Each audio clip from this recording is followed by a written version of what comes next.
I've been able to be a strong voice and advocate for those issues. Looking at Iowa's 1st congressional district, we sit down with Republican Representative Mariannette Miller Meeks to talk about her re-election campaign. Vote with someone who can really be concerned about your issues. And Miller Meeks faces primary challenger Republican David Pouch, why the self-proclaimed constitutional conservative says he's the best voice for Southeast Iowa. We are in a moment now where we need a change. And I sit down with Democrat Christina Bohannon, running unopposed in the June primary, why she says she's running again after losing the last election. This is Iowa's news leader. This is KCCI 8 News Close Up. Welcome to Close Up. I'm Chief Political Reporter Amanda Brooker. In Commitment 2024, we are getting to know all the Iowans running for Congress ahead of the June 4th primary election. Today, we're looking at Iowa's 1st congressional district, which is most of Southeast Iowa. Incumbent Mariannette Miller Meeks was narrowly elected to represent Southeast Iowa in 2020. She was re-elected in 2022, defeating Christina Bohannon by 7 percentage points. Bohannon is running again for the seat, but Miller Meeks is first up against Republican David Pouch in the primary election this June. I sat down with Miller Meeks to talk about what she'd focus on in a potential third term. Representative Mariannette Miller Meeks, thank you so much for joining us today. It's lovely to be with you again. For Iowans who may not know, why don't you start by telling us a little bit about your background? Oh, geez, that would take up the entire interview, but suffices to say I'm the 4th of 8 children. My dad was career enlisted Air Force, so we moved around. My mom had a GED, she worked. So for my entire upbringing, most of my life, both my parents were working parents, but really intelligent, smart people, wanted a college education for their kids. So when I was 15, I was burned in a kitchen fire, and during that very long and painful hospitalization, decided I wanted to become a doctor. Told my parents that when I got out of the hospital, and they were, as I would say as a teenager, I thought that they were discouraging. And so my idea of rebelling was to say, I'm leaving home. So I left home at 16, enrolled in junior college, got a job, and I just decided a pathway to how I could get to medical school. So I thought if I got a degree in nursing, I could work at night. So I got a degree in nursing, enlisted in the Army when I was 18. Didn't realize that would lead to 24 years in the military, going enlisted to officer and ultimately retiring as a lieutenant colonel, but did get a degree in nursing, a master's in education, ultimately went to medical school. And then I came to Iowa to do my residency in ophthalmology. So I ended up spending most of my life in Iowa after having spent my formative years traveling around the country with my parents and then myself in the military. And you've now spent multiple years in Congress. Why run for re-election? Well, that's a great question, and I think part of it is why run for election to begin with. I was a practicing physician, loved my patients, love what I do, still miss what I did as an ophthalmologist, and having trained at one of the best ophthalmology programs in the country at the University of Iowa. And I got into politics because of healthcare, making it accessible, making it affordable, but making sure that the government didn't interfere with the doctor's ability to communicate with their patients and advise their patients. That patient-doctor interaction, the increasing burden in healthcare of regulation, and the administrative burden. And from the time I was a nurse, that was a problem, to a physician, and even now in Congress, it remains a problem. So I continue to want to advocate for and to push smart healthcare policy where there's not government overreach and where there's respect for the patient-physician relationship. I think it's tremendously important for us to be able to convey that message and influence how policy is made in Washington, D.C., whether it's healthcare, whether it's energy, whether it's mental health care or brain health, or veterans issues. I've been able to be a strong voice and advocate for those issues. Over the past few months, past few years, there's been many headlines about just the divisiveness in Congress from both parties, but as Iowans and Americans watched the search for a new House Speaker, there has been disarray in the House Republican Conference. As someone that has been in Congress through that, why should Iowans trust to reelect you? How could you potentially bring some more unity to Congress if you were reelected? Well, having been through a period of history making, I'm going to say, historic events that had never happened before, I often remark that, can we go back to boring Congress? And part of this is legislating and making law is a messy issue, and democracy is messy. There are many different voices, and you're trying to bring in those voices, pay attention, listen, and then craft good policy in accordance with the Constitution. So I have my overall principles, and I think I'm a person who's known in Washington, D.C. and known in Iowa to listen to voices, to seek other opinions. It doesn't mean I'm not opinionated. I am. I have a philosophical basis and a constitutional basis, but I'm also known to be bipartisan, to be able to work across the aisle, and to look for ways that we can come together as a country. Number one, to do what's best for Iowa, and two, to do what's best for our country. And so you can seek to have that common ground. But for me, yes, going back to boring Congress after being a very short time in Congress in some of the most historic events that have occurred, I'd like to go back to where we're actually doing what's best for the American people, trying to promote them and promote the United States both here and abroad. What action could you take to help Iowans feel some relief from the high prices they say they're still dealing with? Even though inflation has come down, prices have remained high. So people are paying more at the gas pump. They're paying more for groceries. Rent is much higher. And if you're trying to get a loan, whether it's for a car or for your first house or for school loans, those interest rates are higher. So the American people and Iowans are suffering. So first and foremost, we have to look at government spending and prioritize where we spend money. There almost as always, it seems to be infinite wants and needs, but we have to spend where the federal dollars are going to do the most good, and they're not going to flood the economy and lead to high interest rates. Second, what we have done on energy prices. So the House has passed H.R. 1, our energy bill. So reopening our domestic energy production, making sure that we look at all of the above. Next is what we do to help grow the economy. But growing the economy is an important part of helping individuals. There are several bills on housing assistance, on child care, so how we can utilize that to help individuals. And then the work that we're doing on veterans also, to end homelessness among veterans, making sure they get the support they need, and then making sure that they get the health care they need. I want to ask you, last question, if you're talking to a voter, what is your final pitch on why they should vote for you?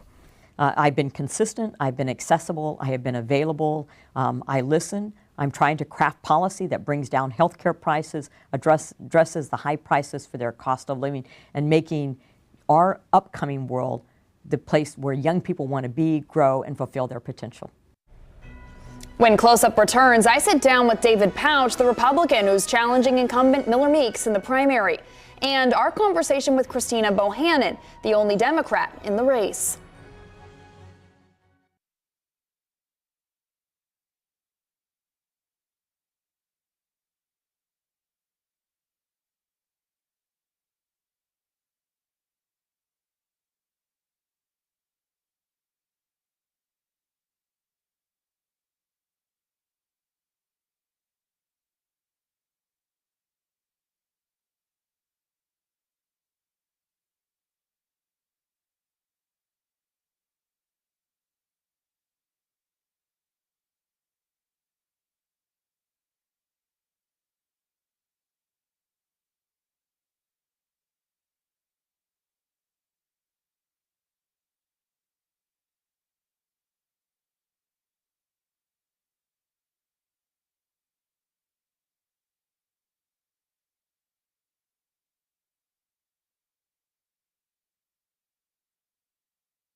Welcome back to Close Up. Republican David Pouch is challenging 1st District incumbent Representative Mariannette Miller Meeks in the June 4th Republican primary election. We sat down with Pouch to talk about why he wants to serve Southeast Iowa. For Iowans who may not know, why don't you start by telling me a little bit about yourself, where you grew up, what you do, and why you're now running for Congress. Yeah. Well, I spent 75% of my life here in Iowa. I grew up in northwest Iowa, huge metropolitan area called Ida Grove, and left there, went and joined the Army to defend the country with my tuba. I was in the Continental Army Band. But stayed out there, got a degree from Virginia Tech in marketing communications, and lived on both coasts, California, Virginia, even Arizona and Colorado. But always have found Iowa's where it's at. And my career has been devoted to market research, marketing, strategic planning, and the like, trying to help people get a few more bucks out of their hard-earned efforts. And but I'm now in my next career with politics. I've never run for office, not even class president. But at 69 years of age, well, I figure that I think I have something to offer that's been kind of seasoned, particularly because of the death of my son over in Iraq. And but he died for a good cause. My other son was served over in Afghanistan. He did come home, but he got beat up over there emotionally. War is just tough and loud and hard, and he's dealing with these things. So I'm running to honor them, but I'm also running to honor the Lord, because He's the one who gives meaning to life. He's the one who gives power, and we're in a mess in our country, and we're in over our heads, and there's nothing that we can really do all by ourselves to get us out of this fix and this mess that we're in. So I think there's some things that I bring to the equation that most people aren't kind of embarrassed to talk about. But that's the fact that the Lord, who got our country started, He is the one who wants to do incredible things for us. It's beyond just making America great again. It's to making it splendid and marvelous, a place where families love each other, where neighborhoods get along, where people are economically prosperous and they're secure and happy and joyful. So a lot of things that could happen, good things. When you say, you have a lot to offer and you want to make the country that way, what would you do if you were elected to hold this seat? Well, there's some real obvious things that need to be taken care of, particularly the border.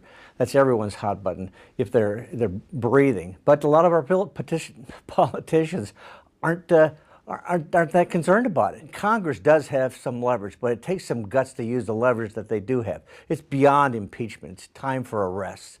And there's just a lot of things, very practical things that can be done to solve this thing. But unless you have a border, you don't have a country. So it's just an absolutely critical situation. And then you throw in all the things that are transpiring because of the inflation and an economy that's out of control, because we have government spending that's out of control. The reason we have inflation is because of this insane level of spending. It is print more money. Well, if you have more dollars chasing too few goods, you wind up having inflation. That's just all there's to it. It's not a real difficult concept, but you just need to get government spending under control, and I could do that. In fact, President Trump asked me, "Why are you running for Congress?" I said, "Because I want to help you save America." And one of the things that President Trump would do with my full support is just lop and slash government spending. There's so many wasteful whole departments, I'd eliminate them all, like the Department of Education, Department of Homeland Security, FBI. They're doing more damage to our country than they are doing good. Might as well just level them, start from the ground up again. It just needs to be that radical because the problems are just that severe. You mentioned supporting getting rid of the Department of Education, but also the FBI and the Department of Homeland Security. If you were to work to eliminate those, how would you ensure that Americans, have a system to keep them safe both at home and abroad? Well, the thing that's making them unsafe right now are these departments. You can throw in the Department of Justice as well. There are a lot of good people in the rank and file of these places that are doing well. But the leadership of these things are doing more harm than good. They're weaponizing these departments. It's incredible what the FBI and the Department of Justice have been pulling off. So it would be a tough deal no matter how you look at it. But when you consider the harm that these operations are doing now, we'd be better off without them and just started from the ground up, because a lot of good people in America know how to take care of themselves. You just leave them alone and quit weaponizing the government against them. So there would be no real big problem. You just have to start out with good people, because they can't be fixed. You can't tinker with them anymore. They're just, the leadership is too corrupt, just absolutely corrupt. A recent Des Moines Register Iowa poll looked at the people that live in the 1st District and found that more people in the 1st District want a Democrat in this seat and not a Republican. How would you represent their viewpoints? Well, I wouldn't represent their viewpoint just because they have a viewpoint. My first representation is to the Constitution. I'm sworn to protect and defend the Constitution of the United States against all enemies, foreign and domestic. That's my first job. I don't think it's a matter of trying to figure out who to represent. Do I represent left or right? I represent the truth. I represent what's good for the people. You can be sure I will never vote for any abortion bills. I will never vote for a transgender bill. I will never vote for great increases in spending. But if you were elected to this seat, would you represent what your constituents want you to do, or would you do what you think is right? I would do what God thinks is right. That's a big difference. My dad was a pastor, and he had people coming at him and saying, oh, you ought to do this, and you ought to do that. He says, I'm only here to please one person. That was the Lord. And that's all I can do as a representative. I'm not here to try and be a chameleon in a box of crayons trying to represent every little opinion here or there. Because there's a lot of good ideas, there are a lot of bad ideas. So what's a person supposed to do? Do a little bit of this. That's what Meeks does. She tries to give a little bit to the left, a little bit to the right, and she winds up being wobbly and ineffective. You have to be committed to doing what's right. That's just all there's to it. Still to come on Close Up, I sit down one-on-one with Christina Bohannon, why she says she's once again running for Iowa's 1st District.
In Iowa's 1st District primary election, Marionette Miller Meeks and David Pouch will face off, and the winner will take on Democrat Christina Bohannon in November.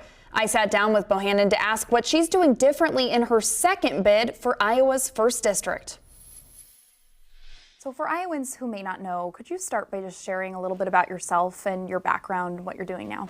Absolutely. So I'm running for Congress in Iowa's 1st District, which is the southeast part of the state.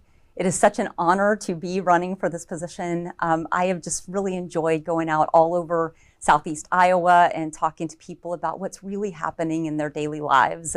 And you know, what I really hear is that people are so tired of the fighting and all of the crazy Washington, D.C. politics that we see. They really feel like it's totally separate from their daily lives and, you know, their daily struggles. And I understand that because, you know, when I was growing up, I grew up in a house with two parents who didn't graduate high school. My dad was a construction worker. My mom mostly stayed at home with us, but was also a part-time daycare worker.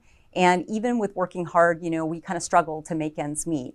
And then at one point, my dad got sick. He got emphysema, and they canceled his health insurance. He hit his coverage limit. They canceled his health insurance. You know, and that was back in the day of pre-existing conditions, that dreaded word, you know, when he couldn't just go out and get other insurance. And so at that point, we really kind of lost everything. And we had to choose between paying for his medicine and paying for groceries, putting gas in the car and everything else. And so when I hear people talk about the price of groceries, I get it. I remember being in that grocery store with my mom and her having to make really hard choices about what she was able to put in the cart and not. And we need to address those things. We need to get back to basics and hear what's going on in people's lives and work to address that rather than fighting amongst ourselves in Washington, D.C. I was a political outsider growing up. You know, I didn't grow up with politics. We didn't debate issues around the table. I mean, you know, politicians didn't care about people like us. We didn't have money, we didn't have influence. And so it is an amazing experience now to be running for Congress. But I think a lot of people today feel like political outsiders because what's happening in Washington, D.C. really doesn't bear any resemblance to ordinary life. And people think what's going on there is kind of crazy and really doesn't speak to them and doesn't address their problems. So, you know, for me, I basically worked my way through engineering school and then law school. I was very fortunate that I went public education all the way. And so I had good, strong public education, great teachers who took an interest in me and helped me get along. And so I'm strongly supportive of public education and teachers for that reason. And Social Security and Medicare were really lifelines for my family. You know, those are the kinds of things that really make a difference and help lift people up and give us opportunities that we might not have had otherwise. And so I went to law school. I'm currently a law professor at the University of Iowa. I've been here for about 25 years. I've taught thousands of Iowa's sons and daughters and helped them get good jobs. And I actually get to see them on the campaign trail now, which is great. I see them out in their communities. They're working hard. They're helping people. They're community leaders. And I'm really, really proud of them. So this has been a great experience for me. It really allows me to be in touch with so many people throughout Iowa that I wouldn't get to meet otherwise. And when I'm in Congress, I'm going to fight for them. You ran for this seat before and lost to Representative Mariannette Miller Meeks, who's running for re-election. What did you learn from that campaign the last time around that you could apply to the campaign you're running now? Yeah, it was a really good experience. And I think that the first time you run, it really provides a foundation. Lots of people run for a second time, and you can really build on the foundation that you built before. We have established a huge grassroots network of supporters, people who are really fired up this time because they already know me, they believe in this campaign, and so people are really getting out in force. People who have never, door knocked before are signing up to door knock. They want to call their friends and neighbors and talk about why they're supporting this campaign. So that's the biggest thing, is just establishing that grassroots network and really working hard to get the message out to the people of Iowa. This district is one of the more competitive districts when you look at the four. Part of that means there are a lot of Democrats. There's also a lot of Republicans in this district.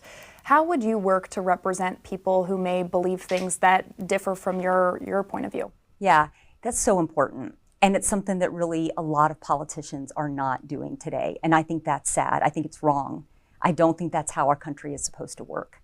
So I am making a concerted effort to really get out there and talk to people who may not agree with me on every issue, or who think that they don't agree with me on every issue. Because the truth is, I'm not beholden to any political party.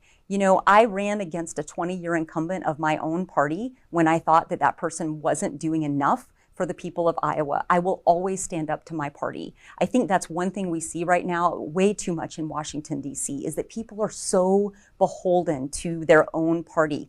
We are in a situation right now where people in one party will not vote for something that the other side is proposing, even if it's great for the people they have taken an oath to represent, just because the other side proposed it, just because it would be a win for the other side. That is just wrong. And that is not going to how I'm going to be when I'm in Congress. So I am making an effort to talk to people all across party. I do believe that a lot of people across all the parties are tired of that kind of tribalism, that kind of combative politics. We need to get back to really solving problems for the people of Iowa. And I have had, such great response when I've talked to people about that and shared that approach to things.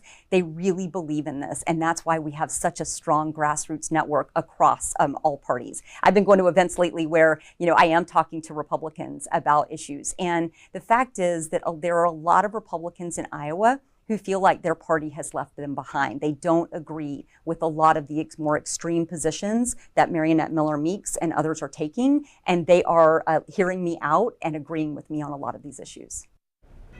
Close Up will be right back. Stay with us.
Welcome back to Close Up. There's still a lot that Iowa lawmakers say they plan to get done this session, like setting the state budget and passing new tax cuts.